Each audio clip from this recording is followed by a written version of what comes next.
In this video, I'll show you how to import and export WooCommerce customers the easy way. Here on my first WooCommerce site, I have a bunch of customers. As you can see, each customer has an email address, a name, and all the data you'd expect to be associated with a customer record in WooCommerce. And I want to move all of that data over to this site, which has no customers. I've already got WPL import and WPL export installed, so on the site I want to export the customers from, I'll go to All Export, New Export. Here in the Post Type dropdown, I'll choose WooCommerce Customers. And then the easy option is the Migrate Customers option. You can go a lot deeper with customizing your export if you click the Customize Export File button. But for now, we'll go with the easy route and choose Migrate Customers. Before we do that though, I do want to point out that you can filter the data before it's exported. For example, we can choose ID here for element, choose doesn't equal for the rule, and plug in a customer ID that we don't want to have included in the exported data. For now, I don't need any filters, but that's a nice option to have. Let's click Migrate Customers.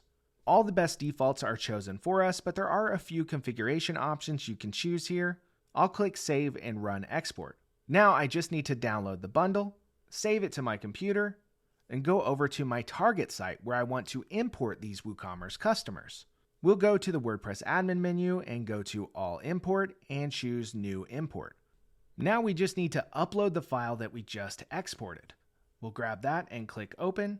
It already knows that we're importing WooCommerce customers, so we can skip all the settings, everything will be mapped for us, and we can click Skip to Import Settings. Here we can see all the data that's in our file that has already been mapped for us automatically since we chose the Migrate option. We have a few other options we can choose from here, but I'm going to leave everything at default. Note that if we were importing from a URL or an existing file, we could schedule this import to run periodically. But since this is a one-off, we're not going to schedule anything.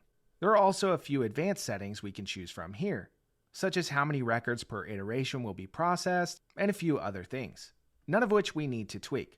So let's click Continue. And now we can click Confirm and run import.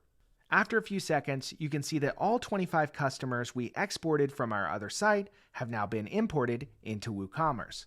So let's go to WooCommerce, Customers, and take a look at the data. Here you can see all of our WooCommerce customers successfully imported. Now that's the easy way, but WPL import is capable of a lot more. Let me show you what a slightly more custom export and import looks like. We'll go back over here to our original site, create a new import, and choose WooCommerce Customers again. But instead of Migrate Customers, we'll choose Customize Export File. Here we actually get to choose which data is included in the export file. For instance, if we want the nickname, we could grab that. We could get address fields, such as billing first name, billing last name, and billing company, or anything else we want from this customer record, including data from advanced custom fields if there are custom fields associated with customers. Under export type, we get a few other options as well. We can export as a CSV file or an Excel file.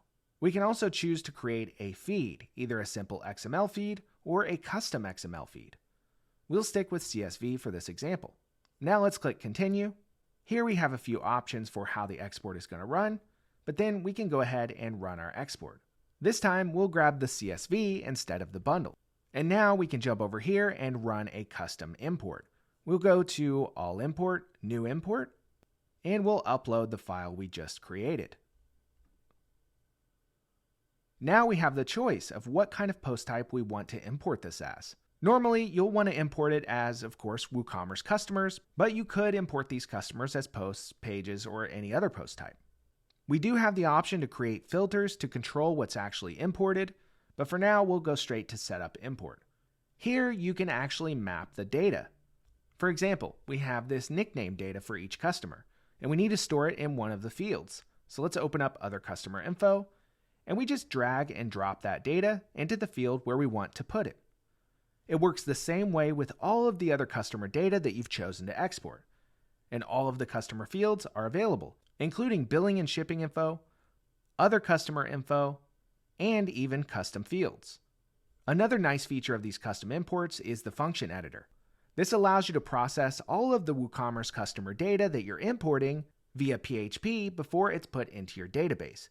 So basically, any kind of data manipulation you might need to do when you import your WooCommerce customers can be done via custom functions. Let's go ahead and move to the next step. We'll hit Continue to Import Settings. Here we have a few options about how the import is configured and actually works, including choosing our unique identifier and a couple of other options. We also have the option to schedule this if the data is coming from a URL or an existing file. And there are a few advanced settings as well, but we don't need any of those. Next, we can click Continue and complete this custom import.